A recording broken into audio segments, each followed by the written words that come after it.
Hello, everyone. Welcome to WGSN-DB Going Solo Network, and you're listening to Going Solo Life After Relationship Loss. And I am Cece Schatz, a doyen of relationship building, and I want to thank you so much for listening to us today. We are the #1 internet singles talk network, and I want to thank you so much for that. All of our information is right there on goingsolomedia.com. And so I hope you'll check it out, all our wonderful hosts and guests that are on there. Today we were supposed to have a guest, but I'm not sure exactly what happened. Hopefully she'll be joining us in a bit. But let's go on. Let's talk about empowered, how we feel empowered after divorce. And so what I can bring to you is I can bring to you 7 ways in which to make you feel empowered after divorce. And if our guest pops up, we'll go ahead and bring her forward. So we'll see what happens. But after divorce, it feels like a death, right? It feels like a true loss of someone in our lives. And so we really have to step back for a minute and think about it like that, because so often what we feel is that um, we just can't explain it, right? And so we're going through these feelings, and they're actually grief feelings that we're experiencing, that we're going through. And when someone steps out of our life, whether it be by death or divorce or even a relationship breakup, we have this horrible feeling of loss, and being feeling that we're not empowered, right? Feeling that we're powerless. And so the best thing to do when that happens is really get support. You must get some sort of support as you start to move forward in your life. And so one of those things that you can do is you can reach out to maybe a divorce support group.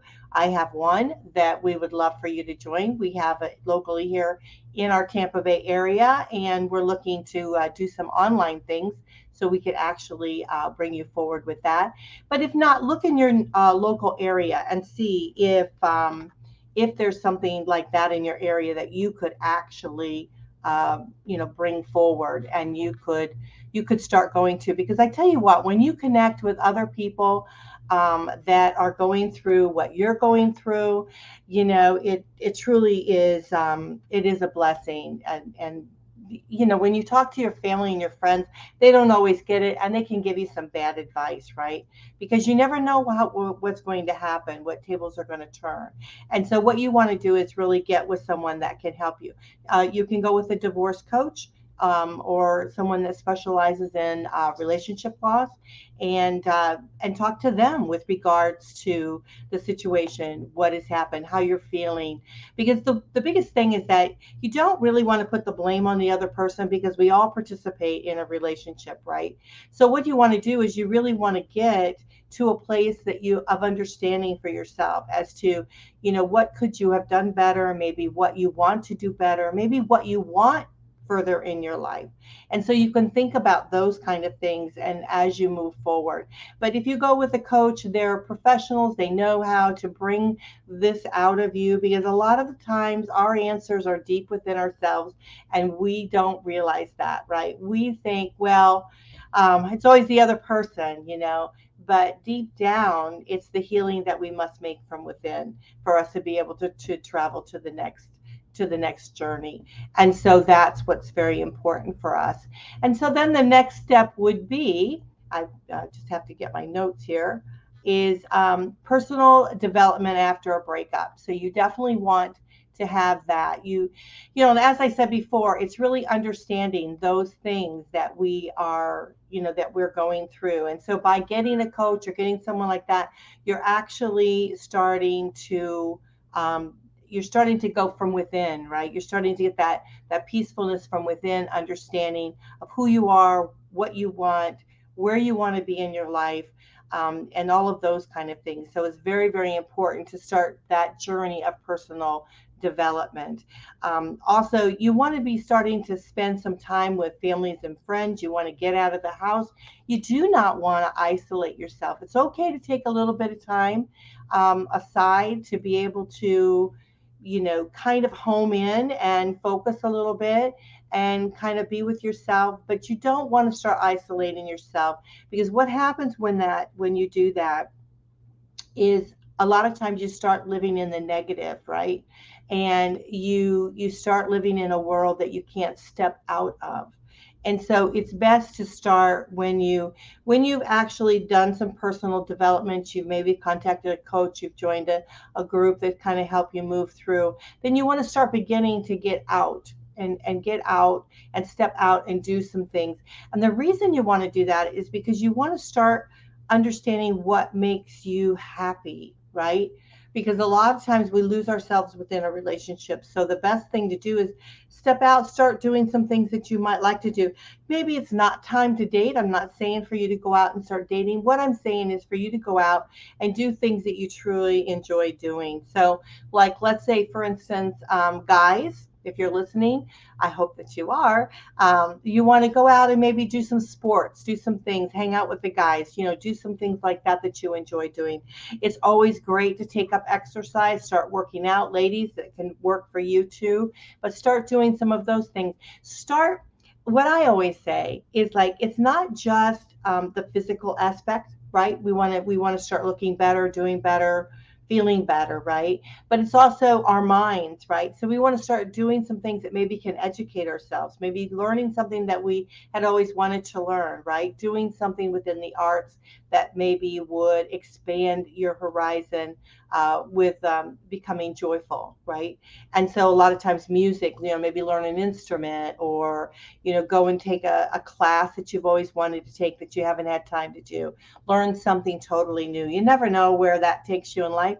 So it's a really a great thing to be able to do, to step out of yourself a little bit.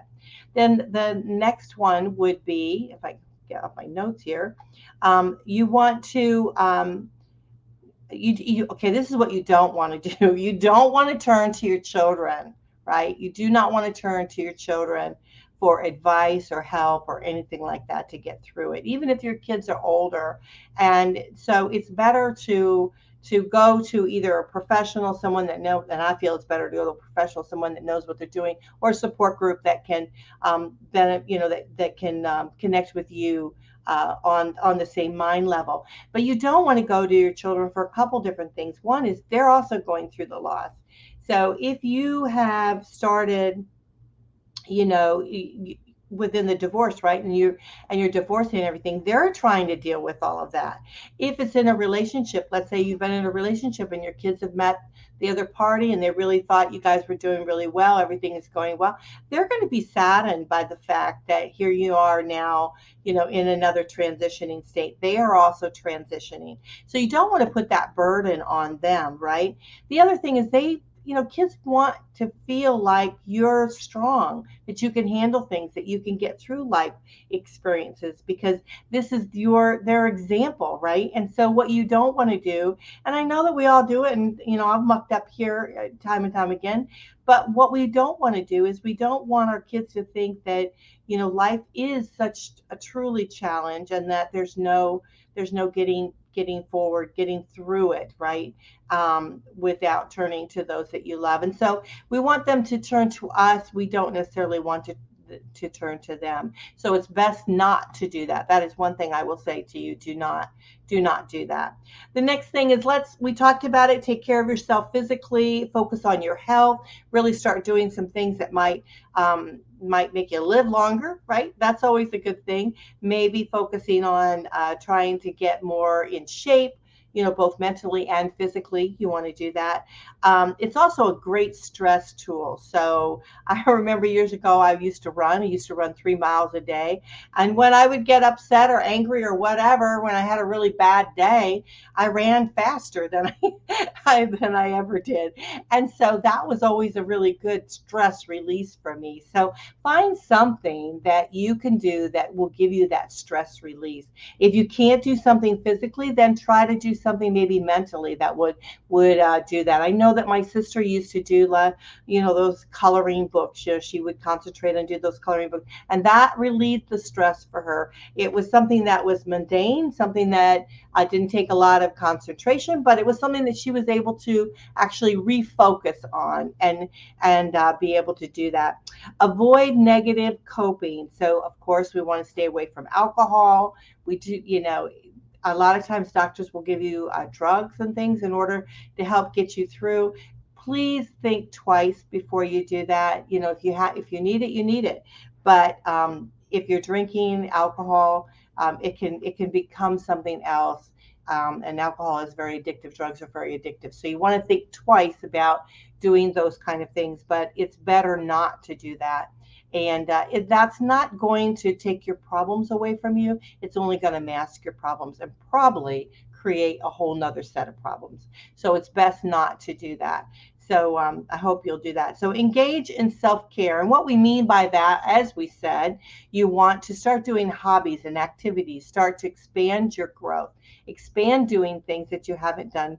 And that will bring you joy, relaxation, and a sense of fulfillment when you're doing something that you truly enjoy doing. So look at those hobbies, things that you put down years ago that you thought maybe you'd like to do. You never know. Maybe you'd be interested in doing them now.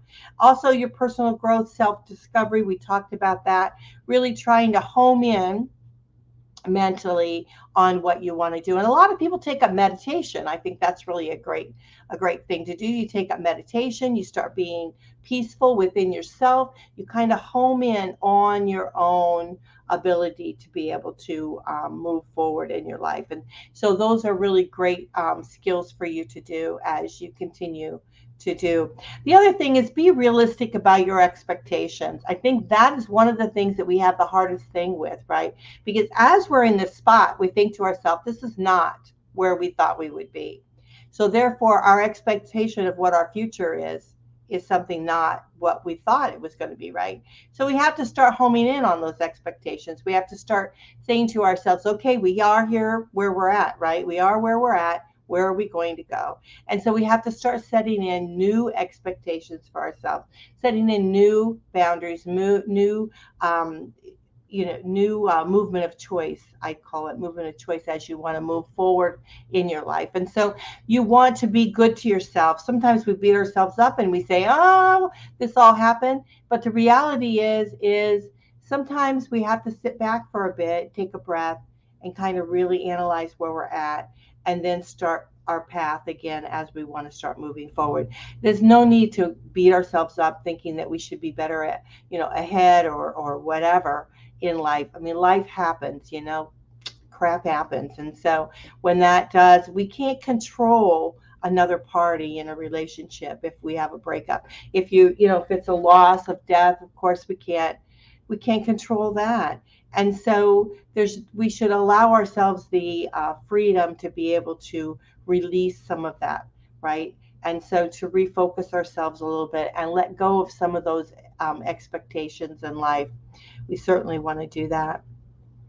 So the other one is a daily routine.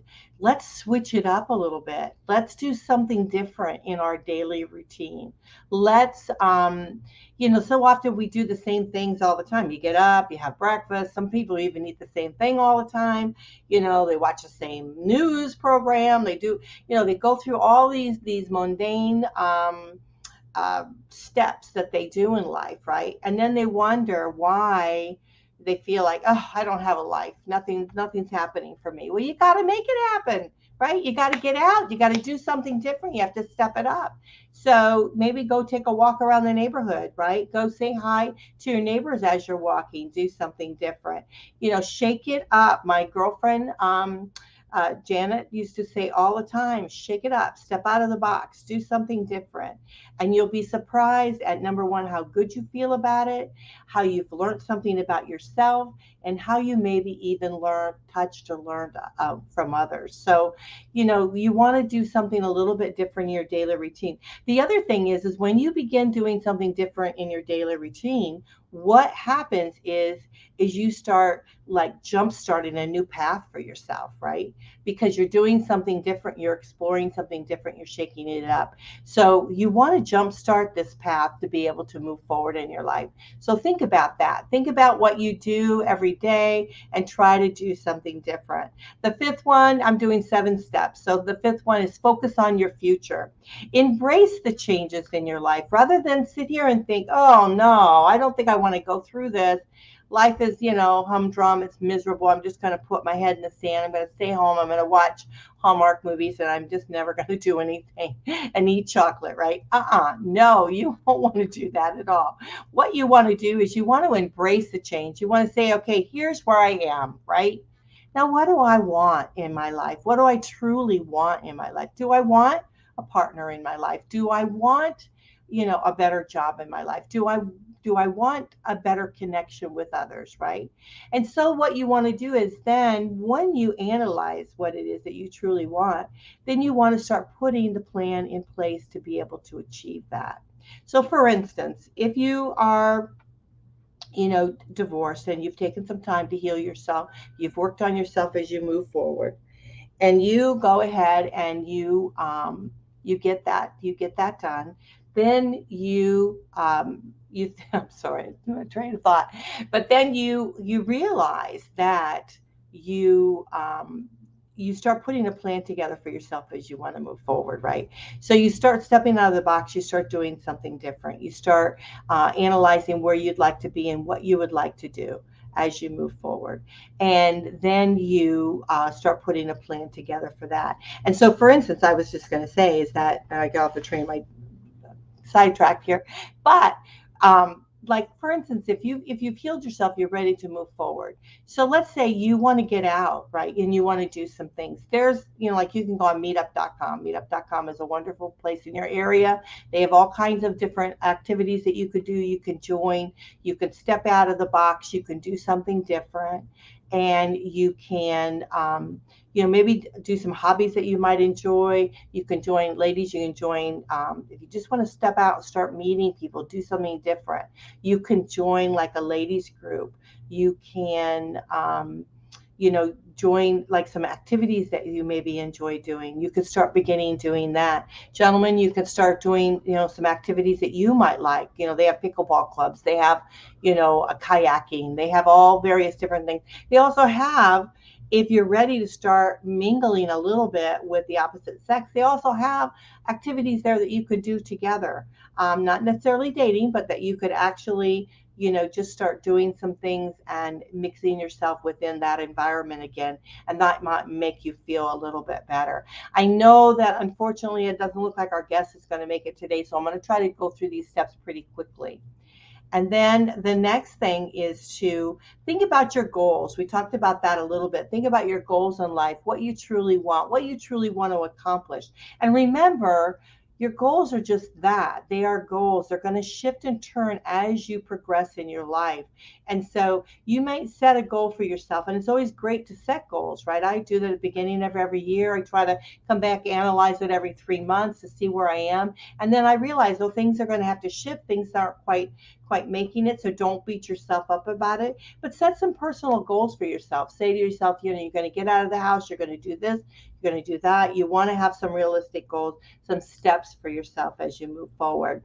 Tell yourself you're going to be happy again. My gosh, what better way in order to be happy is you truly convinced that you're going to be happy, right? And so tell yourself, I'm going to be happy. I'm going to get up today and I'm going to be happy today as we move forward in life. And so that's truly what I want. And then the next step is, the next step is emphasize good communication with your ex. Let's face it, if you guys are going through a divorce, especially if you have children, you have to have good communication.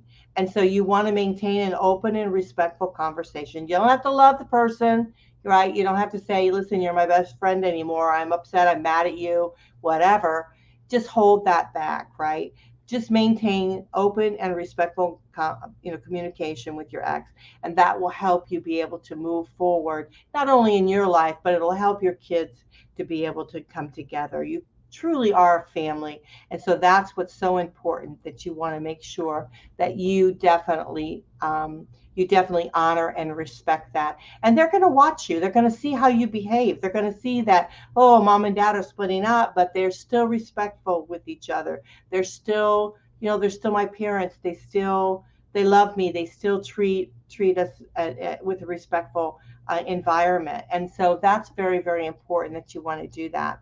You want to communicate clearly and concisely as you're moving forward with your ex, right? So there are different platforms that you can get on if you need to, scheduling, things like that for the kids. It gets kind of crazy. I know I have 5 kids myself. They're all grown now, but I remember when we were in baseball, cheerleading, and all those kind of things, and they got crazy, right?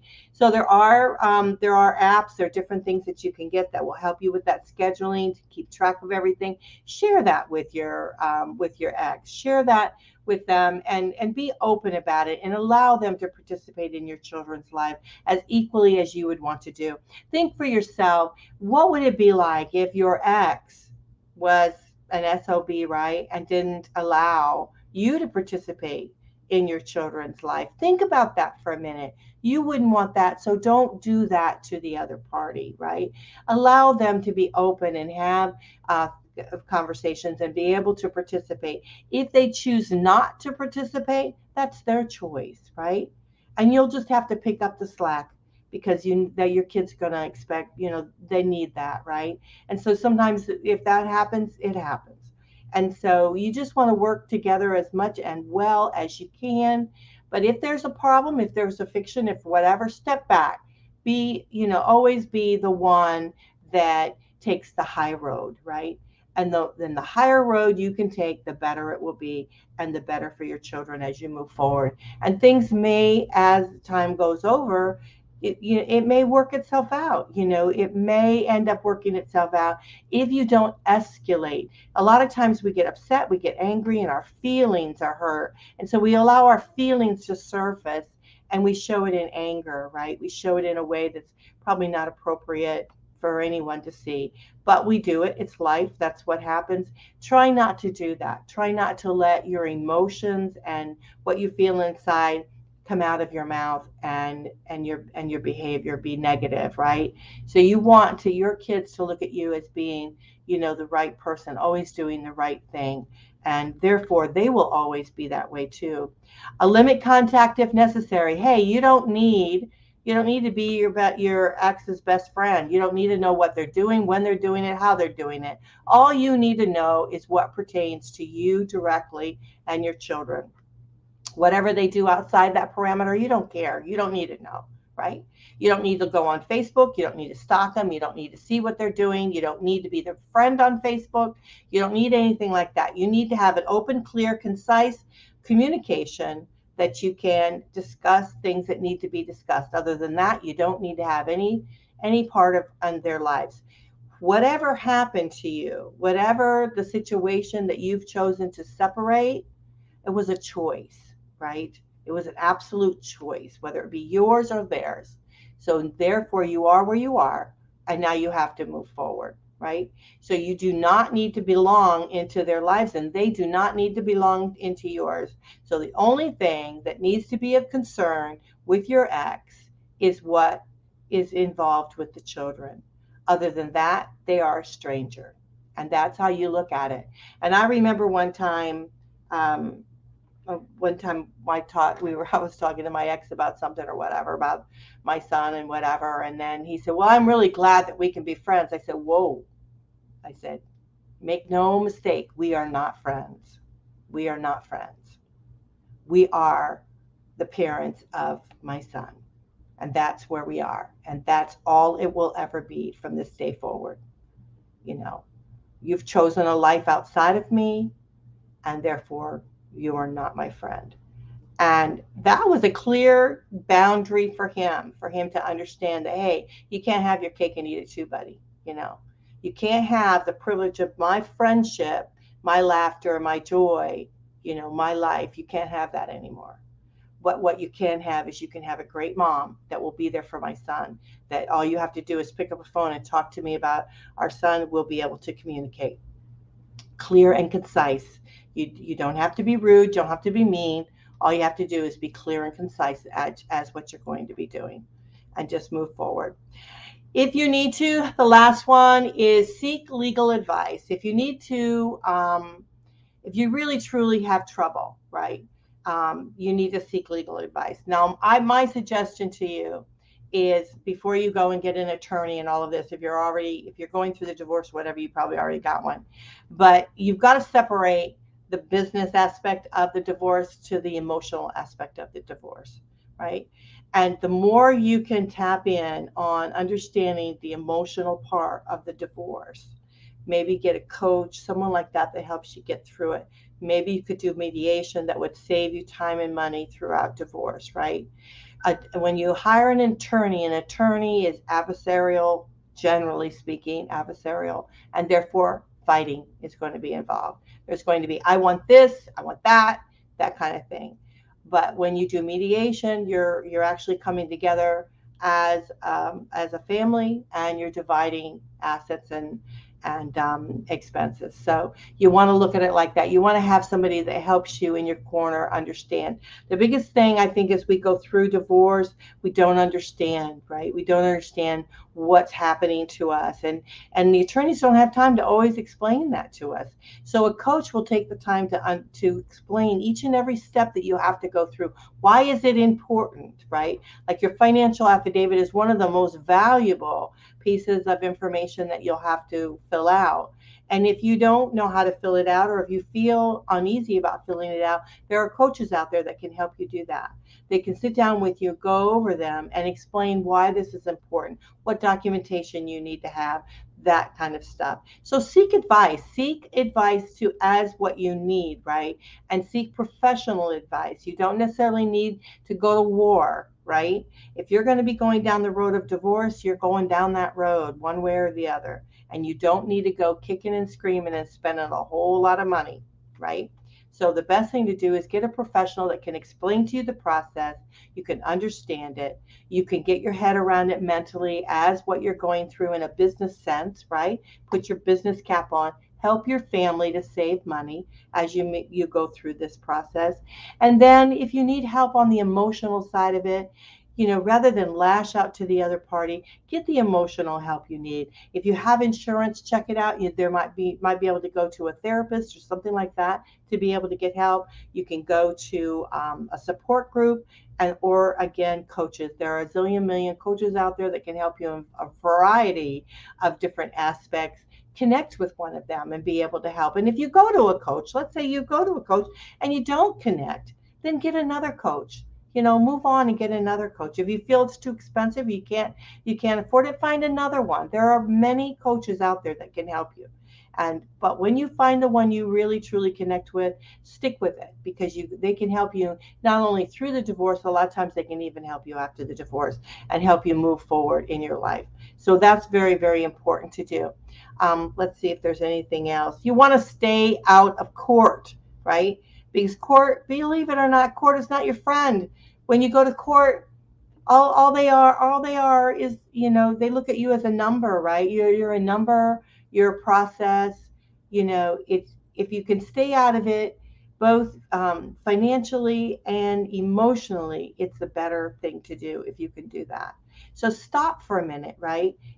And really try to suppress that anger that you have inside as you're moving through, because there's 5 different stages of emotions that you're going to be going through. Grief, loss, you're going to be going through anger. You're going to get so mad that it's, as you go through a relationship loss, whether it's by divorce or just a relationship breakup, you're going to be experiencing that.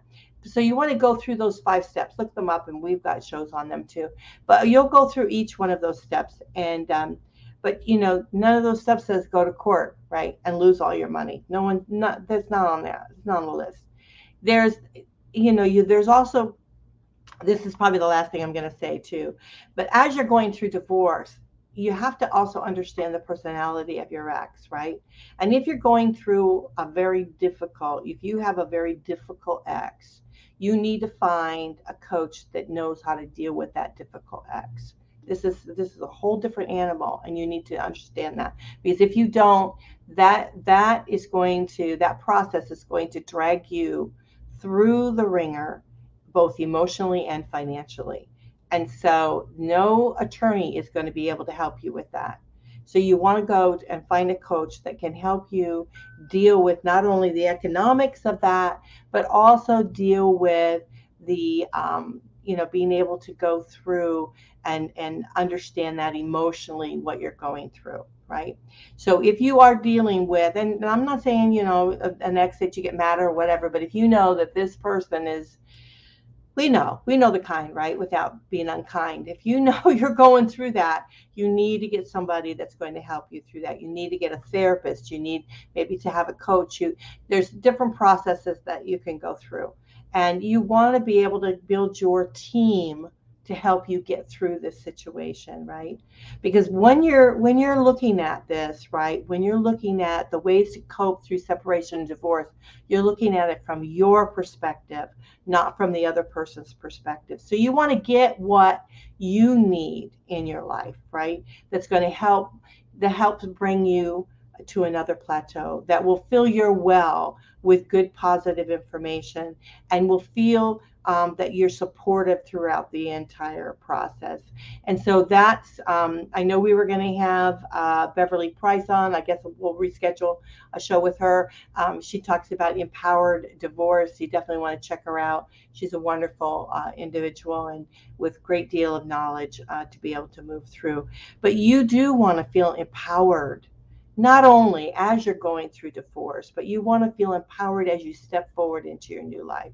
You want to be able to be like, Wonder Woman or, Batman or Superman or whatever. You want to be able to feel like, you know what, I got it. I can get through this. I know that the next phase in my life is going to be awesome. And I'm going to make a choice, right, to make it awesome. And so that's what you want to do. You want to feel that empowerment as you move forward in your life.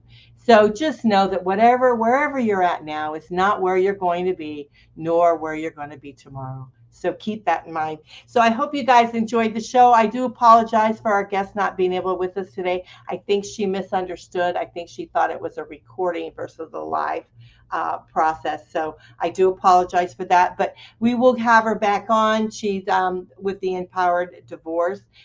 She's an elite guest and TV host, Beverly Price. You do not want to miss her because she is an awesome individual. If you do want to reach out to her, which I would highly suggest if you're looking for someone to kind of help move you through, her phone number is 843-315-8659. 843-315-8659.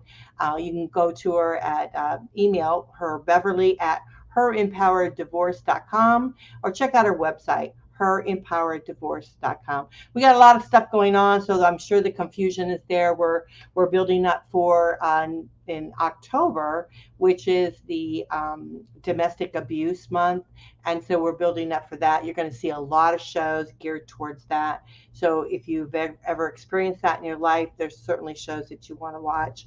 But we're doing a lot of that. So we're doing a lot of different shows. We're doing shows where we're doing live. We're doing recorded shows. We're doing all kinds of stuff. So I think that was a little bit of maybe a mix up on my part with her. So just know that she's a great individual, and reach out to her if you do need a coach or you need some help along the way. She definitely is there, and she can help you with it. So I hope you enjoyed today's show. We talked about the 7 ways to cope. And, I hope that you are not, suffering too awful, terrible. 7 ways to cope with separation and divorce. Just know that, tomorrow is another day and it will be brighter for you.